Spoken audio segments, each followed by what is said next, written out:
बस इस कंसेप्ट को समझ गए तो क्वेश्चन मात्र 5 सेकंड में सॉल्व हो जाएगा। एक नाव की चाल शांत जल में 9 किलोमीटर प्रति घंटा और धारा का वेग 3 किलोमीटर प्रति घंटा है। इसकी अनुप्रवाह तथा ऊर्ध्वप्रवाह चाल में अंतर ज्ञात करना है। अनुप्रवाह का मतलब होता है धारा की दिशा में नाव की चाल, ऊर्ध्वप्रवाह का मतलब होता है धारा की विपरीत दिशा में नाव की चाल। यानी कि आपसे डाउन स्पीड और अप स्पीड में अंतर पूछा है। डी बराबर होता है बी प्लस एस। बी का मतलब शांत जल में नाव की चाल, एस का मतलब धारा का वेग। यानी कि एक बार इन दोनों को ऐड कर लीजिए और एक बार इसमें से इसको लेस कर दीजिए तो अप स्पीड आ जाएगी और डाउन स्पीड आ जाएगी। तो देखिए शांत जल में नाव की चाल आपको दे रखी है कितनी, 9, और धारा का वेग दे रखा है 3, तो सीधे कितना हो गया जी 12। और शांत जल में नाव की चाल दे रखी है कितनी, 9 माइनस 3, ये कितना हो जाएगा आपका 6। आपसे बस इन दोनों के बीच का अंतर पूछा है, यानी डी माइनस यू पूछा है। कितना हो जाएगा 12 माइनस 6, कितना हो जाएगा 6 किलोमीटर पर आवर। ये हो जाएगा आपका इस क्वेश्चन का आंसर। इस प्रश्न का उत्तर आप हमको कमेंट बॉक्स में कमेंट करके दीजिए। क्वेश्चन में दिया है दो व्यक्ति की उम्र का अंतर 16 वर्ष है। 6 वर्ष पहले बड़े व्यक्ति की उम्र छोटे व्यक्ति की उम्र की 3 गुना थी, तो 6 ईयर है वो 6 साल पहले। मान के चलते हैं अगर छोटे वाले की यूनिट में 1 है तो बड़े वाले की इससे कितना हो रहा है 3 गुना, यानी कितनी हो जाएगी 3 हो जाएगी। 6 साल पहले इनकी एज का रेशियो बन जाएगा कितना, 3:1 हो जाएगा। आगे कहा है कि दोनों की उम्र का अंतर कितना है, 16 वर्ष है। यूनिट में देखना कितना अंतर है, ये 3 है 1 है, यानी कि कितना अंतर हो जाएगा 2 यूनिट का। 3 में से 1 को लेस करेंगे कितना आएगा 2, और क्वेश्चन में कितना अंतर देगा 16 वर्ष। तो यहां से 1 यूनिट की वैल्यू बढ़ेगी, तो 1 यूनिट की वैल्यू कितनी हो जाएगी 8 वर्ष। तो हमसे पूछा है कि बड़े वाले की वर्तमान आयु क्या है, तो यूनिट में कितनी है इसकी 3, और 1 यूनिट की वैल्यू दे रखी है 8, तो 3 यूनिट की कितनी हो जाएगी 8 का इसमें मल्टीप्लाई कर दिए कितना हो जाएगा 24 वर्ष। तो ये जो एज निकली है वो 6 साल पहले की निकली है। हमको क्या बतानी है वर्तमान एज, तो वर्तमान पे जाने के लिए हमको क्या करना पड़ेगा, इसमें 6 साल और ऐड करने पड़ेंगे, तो वर्तमान एज कितनी हो जाएगी इसकी 30 साल। ये हो जाएगा आपका इस क्वेश्चन का आंसर। क्वेश्चन में दिया कि एक निश्चित धनराशि साधारण ब्याज की दर से 2 वर्षों में 756 और 3.5 वर्ष में 873 रुपए हो जाती है। ब्याज की दर बतानी है। सबसे पहले यहां से ब्याज निकाल लेते हैं। 3.5 में से 2 लेस करेंगे कितना जाएगा 1.5 वर्ष। 1.5 वर्ष में कितना ब्याज बन जाएगा, इसमें से इसको लेस करेंगे 117। 1.5 वर्ष का मतलब होता है 3/2, 3 का इसमें भाग लगेगा और 2 का मल्टीप्लाई हो जाएगा, ये हो जाएगा 39, और 2 का मल्टीप्लाई कर देंगे तो 1 वर्ष का कितना जाएगा 39 दूनी 78, तो 1 वर्ष का ब्याज हो गया 78। 2 वर्ष का अमाउंट दे रखा है तो इसका 2 वर्ष का ब्याज बना लेते हैं। 2 का मल्टीप्लाई करा दिए कितना हो जाएगा 156, तो 2 वर्ष का ब्याज 156 है। अमाउंट में से ब्याज को लेस करते हैं तो क्या आता है प्रिंसिपल आ जाता है। प्रिंसिपल कितना हो जाएगा 600। रेट ऑफ परसेंट हमको फाइंड करनी है, क्या होता है एसआई इंटू 100। ऐसे ही 1 वर्ष वाला ले लेते हैं एसआई इंटू 100। प्रिंसिपल कितना 600 मल्टीप्लाई टाइम 1 वर्ष लिया हमने। 2 जीरो से 2 जीरो काट लीजिए, 13 से इसको 6 से इसको काटेंगे तो 13 बार कटेगा, यानी 13%। ये हो जाएगा आपका इस क्वेश्चन का आंसर।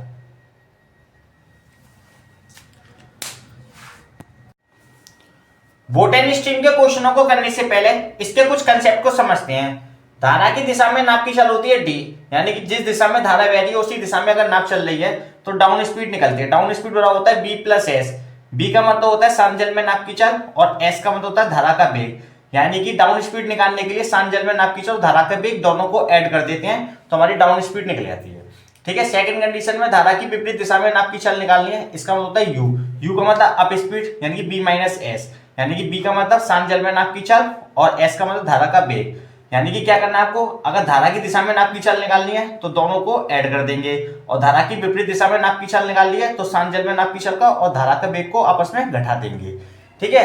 नेक्स्ट कंडीशन में शांत जल में अगर नाप की चाल निकालनी है तो बी बराबर होता है down speed plus up speed by 2 कर देते हैं, और धारा का वेग निकालना है तो down speed minus up speed by 2 कर देते हैं। जैसे क्वेश्चन में दिया है हमको कि एक नाव की चाल शांत जल में 10 किलोमीटर प्रति घंटा है। शांत जल में नाव की चाल यानी कि बी दे रखी है आपको कितनी है 10 किलोमीटर पर आवर, और क्या दे रखा है आपको कि और धारा का वेग 4 किलोमीटर प्रति घंटा है। धारा का वेग यानी कि एस दे दिया आपको 4 किलोमीटर पर आवर है। तो हमसे पूछा क्या है कि धारा की दिशा में नाप की चाल और धारा की विपरीत दिशा में नाप की चाल बतानी है, यानी कि डाउन स्पीड पूछा है अप स्पीड पूछा है। यानी कि एक बार इन दोनों को ऐड कर दीजिए और एक बार इन दोनों को माइनस कर दीजिए। दोनों को ऐड करेंगे तो कितना होगा 10 और 4 14 किलोमीटर पर आवर, और दोनों को लेस करेंगे एक दूसरे में से 10 में से 4 गए यानी 6 किलोमीटर पर आवर। यानी कि डाउन स्पीड हो जाएगी 14 किलोमीटर पर आवर और अप स्पीड हो जाएगी 6 किलोमीटर पर आवर। ये हो जाएगा आपका इस क्वेश्चन का आंसर। नेक्स्ट क्वेश्चन देखिए, सेम क्वेश्चन है कि एक तैराक की चाल धारा की दिशा में दे रखी है आपको 10 किलोमीटर पर आवर, तो धारा की दिशा में नाप की चाल होती है डी, यानी कितना दे रखा है आपको 10 किलोमीटर पर आवर, और दे रखा है कि धारा की विपरीत दिशा में यानी कि क्या दे रखा है आपको अप स्पीड दे रखी है धारा की दिशा में कितनी दे रखी है 6 किलोमीटर पर आवर। हमसे पूछा क्या है कि धारा का वेग, यानी कि धारा का वेग पूछ रहा है, एस पूछ रहा है आपसे, और क्या पूछ रहा है, शांत जल में नाप की चाल, शांत जल में नाप की चाल, यानी कि ये दोनों पूछ रहा है, बी और यू, ये दोनों पूछ रहा है। तो देखिए सबसे पहले हम निकालते हैं धारा का वेग, डी माइनस यू होता है, 10 में से 6 घटाएंगे कितना बचेगा हमारा, 4/2, 2 का भाग लगाएंगे कितना हो जाएगा, 2 किलोमीटर पर आवर। और सेकंड पूछा है हमसे कि शांत जल में नाप की चाल क्या होता है, डी प्लस यू, यानी कि दोनों को ऐड कर लेंगे, 10 + 6 कितना होता है, 16, 16/2, यानी कि 8 किलोमीटर पर आवर। ये हो जाएगा आपका इस क्वेश्चन का आंसर। इस प्रश्न का उत्तर आप हमको कमेंट बॉक्स में कमेंट करके दीजिए। क्वेश्चन में दिया है कि एक धावक 3 घंटे 45 मिनट में 60 किलोमीटर की दूरी तय करता है, उसकी औसत चाल में कितनी वृद्धि करनी चाहिए कि 45 मिनट पहले वो इस दूरी को तय कर ले। तो देखिए सबसे पहले धावक की स्पीड निकालते हैं। स्पीड बराबर क्या होता है, डिस्टेंस अपॉन टाइम। डिस्टेंस दे रखी है हमको 60 किलोमीटर और टाइम हमको दे रखा है 3 घंटे 45 मिनट। तो सबसे पहले इसको परफेक्ट टाइम बना लेते हैं। 3 + 45 मिनट दे रखा है, मिनट को घंटे में चेंज करने के लिए 60 का डिवाइड लगाते हैं। 15 × 45, 15 × 4 60, 4 × 12 3, 15/4 घंटे हो गए। तो इसमें 15/4 का भाग लगेगा, 15 को लिखिए यहाँ पे, 4 का मल्टीप्लाई करा दीजिए ऊपर, 15 × 4 60, 4 × 4 16। स्पीड कितनी हो जाएगी, 16 किलोमीटर पर आवर। तो धावक की स्पीड तो आ गई 16 किलोमीटर पर आवर। आगे हमसे कहा है कि इसकी औसत चाल में कितनी वृद्धि करनी चाहिए। मान के चलते इसकी चाल में हम x की वृद्धि कर देते हैं। तो हमसे कहा है कि 45 मिनट पहले ये दूरी तय हो जाए।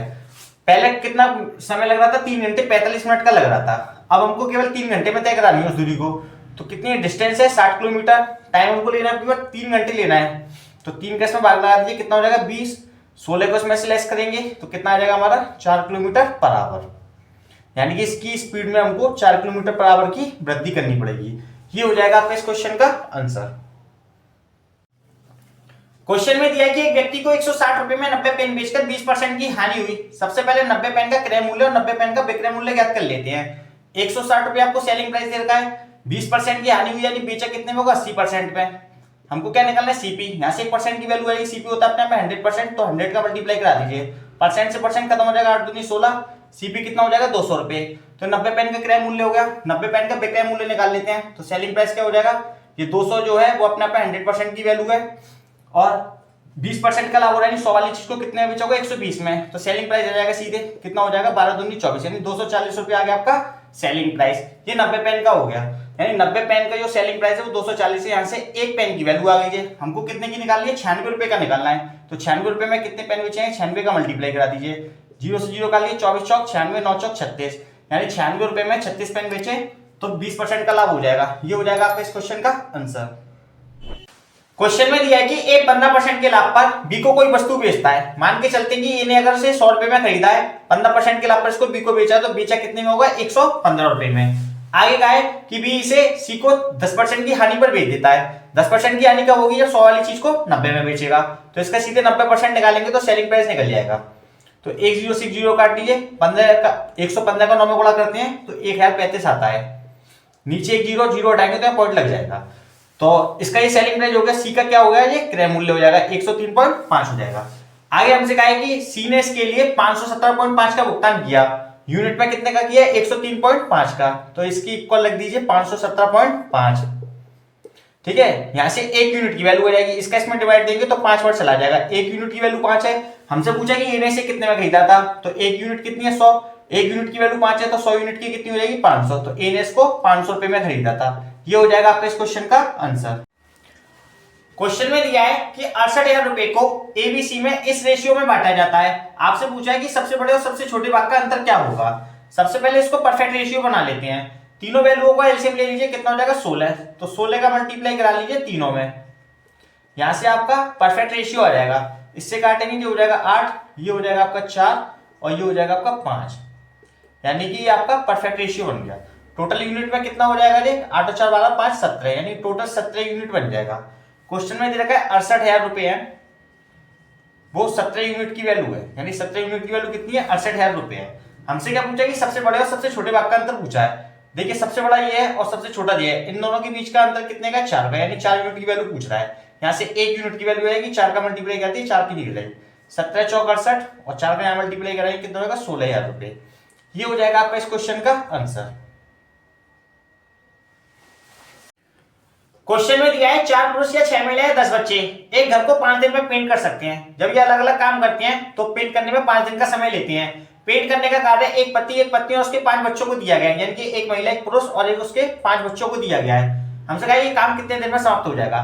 और का मतलब होता है प्लस, यानी कि मिलकर कितने दिन में समाप्त कर देंगे। इसको डायरेक्ट सोल्व करते हैं। पुरुष कितने देर के ऊपर 4, 4 का डिवाइड लगाइए। महिला कितनी देर के 6 और बच्चे कितने के 10, 10 का डिवाइड लगाइए। डे निकालने, डे का मल्टीप्लाई कीजिए। अलग अलग काम करते हैं तो 5 दिन का समय लेते हैं। 5 को लिखिए बराबर के दूसरी ओर, 5 एकम 5, 5 दूनी 10। तीनों का एलसीएम ले लीजिए, कितना हो जाएगा 12। ये हो जाएगा 3, 6 दूनी 12 और 2 6 12। डे बराबर 5। ये डिवाइड में मल्टीप्लाई में चला जाएगा तो डे बराबर कितना हो जाएगा 12 पंजे 60। ये कितना है 5 और 3, 2 3 5 और 6 11, 11 के इसमें डिवाइड लग जाएगा। कितना हो जाएगा 5 से 5 बट्टे 11 दिन। ये हो जाएगा आपका इस क्वेश्चन का आंसर, यानी एक पुरुष एक महिला 5 बच्चे मिलकर इसका। क्वेश्चन में दिया है किसी वस्तु के बिक्री मूल्य में 12 रुपए की कमी से उसका 5% का संभावित लाभ 2.5% की हानि में बदल जाएगा। वस्तु का कॉस्ट प्राइस ज्ञात कीजिए।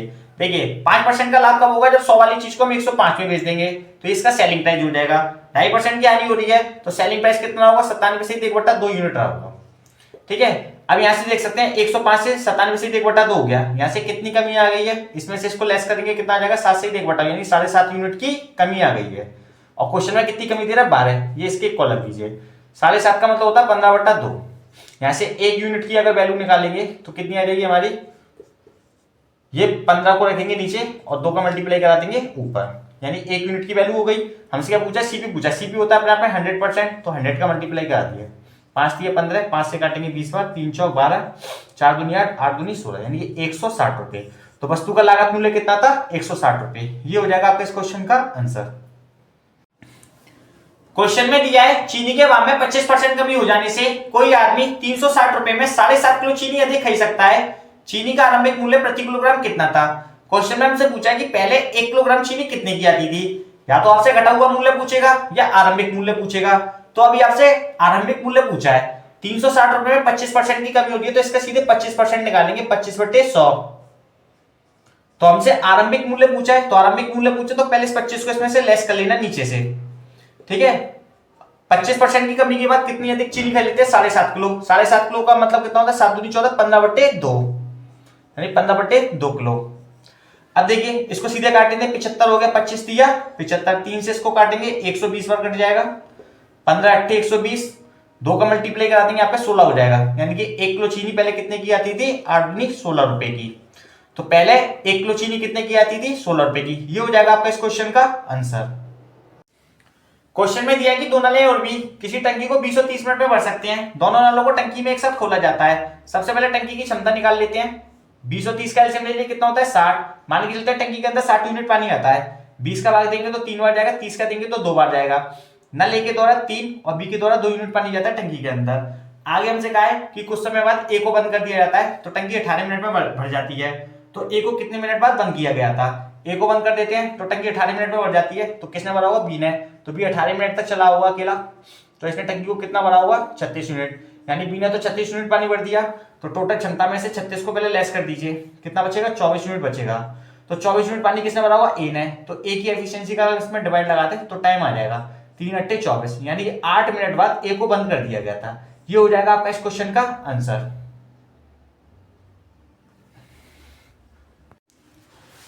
क्वेश्चन में दिया है जब किसी वस्तु के विक्रय मूल्य में 164 रुपए की वृद्धि की जाती है तो 12% की हानि 8.5% के लाभ में बदल जाती है।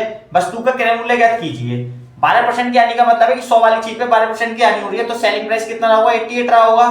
12% की हानि 8.5% के लाभ में बदल रही है, यानी 8.5% का लाभ हो रहा है तो सेलिंग प्राइस कितना होगा 108.5 रहा होगा।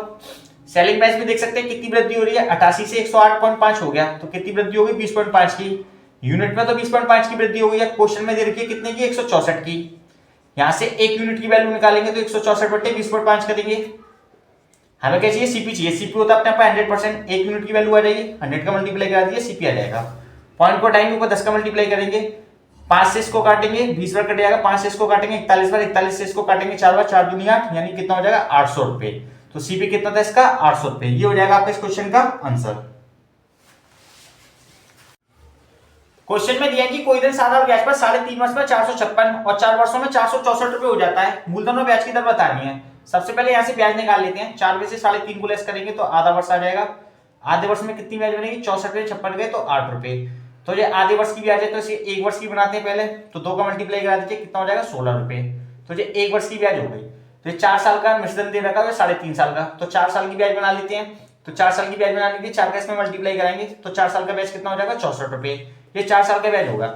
अमाउंट में से ब्याज को लेस करते हैं तो हमारा क्या आता है, प्रिंसिपल आ जाता है। 464 में 64 गए तो कितना बचेगा 400 रुपए। ये हो गया हमारा प्रिंसिपल। अब हमको निकालिए rate of percent. Rate of percent क्या होती है, SI into 100 principal multiply time. तो ब्याज जो लेते हैं वो 1 वर्ष के लिए लेते हैं, एसआई इंटू 100 प्रिंसिपल 400 रुपए मल्टीप्लाई टाइम 1 वर्ष लेंगे। 2 जीरो से 2 जीरो काटिए, 4 चौक 16, ब्याज बनेगी 4%। ये हो जाएगा आपका इस क्वेश्चन का आंसर। क्वेश्चन में दिया है कि एक चुनाव में एक प्रत्याशी को कुल वैध मतों के 60% मत प्राप्त हुए, कुल मतों के 15% अवैध घोषित कर दिए गए थे। यदि मतों की कुल संख्या 5 लाख है तो उस प्रत्याशी के पक्ष में डाले गए कुल वैध मतों की संख्या पूछिए हमसे कितनी है। सबसे पहले क्या करते हैं कि जो अवैध मत है उनको हटा देते हैं, यानी 15% अवैध है तो वैध मत कितने रहे होंगे 85%, यानी 5 लाख का सीधे 85% निकाल लीजिए तो वैध मतों की संख्या निकल जाएगी। अब उसमें भी हमसे कहा है जो एक प्रत्याशी है वैध मतों के 60% मत प्राप्त करता है तो सीधे इसका 60% निकाल लीजिए तो इसकी वैध मतों की संख्या निकल जाएगी। 20 दिया 60, 20 पंजे 100, 2 जीरो से 2 जीरो काट लिए, 5 से इसको काटेंगे 1000 टाइम्स, 85 दिया 255 होता है और 1000 से मल्टीप्लाई करेंगे कितना हो जाएगा 2,55,000। ये हो जाएगा आपका इस क्वेश्चन का आंसर, यानी वैध मतों की संख्या कितनी थी 2,55,000 थी। क्वेश्चन में दिया है कि 108 मीटर तथा 112 मीटर लंबी 2 रेलगाड़ियां समांतर पटरियों पर एक दूसरे की ओर दौड़ रही हैं। उनमें से एक की गति 45 और दूसरे की 54 किलोमीटर प्रति घंटा है। एक दूसरे को पार करने में कितना समय लेंगी। हमसे टाइम पूछा, टाइम बराबर होता है डिस्टेंस अपॉन स्पीड। जब भी कोई रेलगाड़ी किसी रेलगाड़ी को क्रॉस करती है तो अपनी लंबाई प्लस उसकी लंबाई के बराबर दूरी को तय करती है। दोनों रेलगाड़ियों की लंबाई को ऐड कर दीजिए, टोटल डिस्टेंस हो जाएगी। 108 112 को ऐड करेंगे तो टोटल डिस्टेंस हो जाएगी हमारी 220 मीटर। अपोजिट डायरेक्शन है यानी दोनों रेलगाड़ियों की स्पीड भी ऐड हो जाएगी। 45 और 54 को ऐड कर देंगे कितना हो जाएगा 99 किलोमीटर पर आवर। इसको मीटर प्रति सेकंड में चेंज करने के लिए 5 बटे 18 का मल्टीप्लाई करते हैं तो 5 को ऊपर कर लीजिए, 18 ऊपर चला जाएगा तो 18 का यहाँ मल्टीप्लाई कर दीजिए। 11 से इसको काटेंगे 20 बार, 11 से कट जाएगा 9 बार, 9 से कट जाएगा 2 बार, 5 से कट जाएगा 4 बार, यानी कि 8 सेकंड आंसर हो जाएगा। यानी कि रेलगाड़ी एक दूसरे को पार करने में 8 सेकंड का समय लेगी।